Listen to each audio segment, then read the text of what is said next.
భారత ప్రధాని నరేంద్ర మోడీ 12 సంవత్సరాల పదవీకాలాన్ని పూర్తి చేసి ప్రపంచంలోనే అగ్రగామి భారత్గా నిలిపేందుకు అహర్నిశలు కృషి చేస్తూ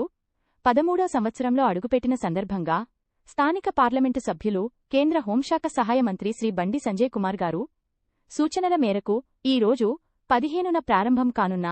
ప్రభుత్వ ఉన్నత బాలుర బాలిక పాఠశాలలో స్వచ్ఛ పాఠశాల కార్యక్రమాన్ని హుస్నాబాద్ పట్టణ భారతీయ జనతా పార్టీ ఆధ్వర్యంలో ఈ రోజు నిర్వహించడం జరిగింది.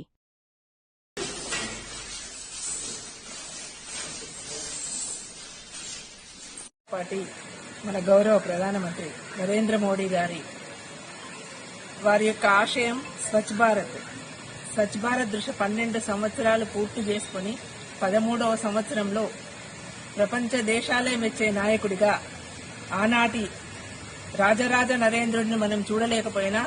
ఇప్పటి నరేంద్ర మోడీ గారి పరిపాలనలో మనమంతా కూడా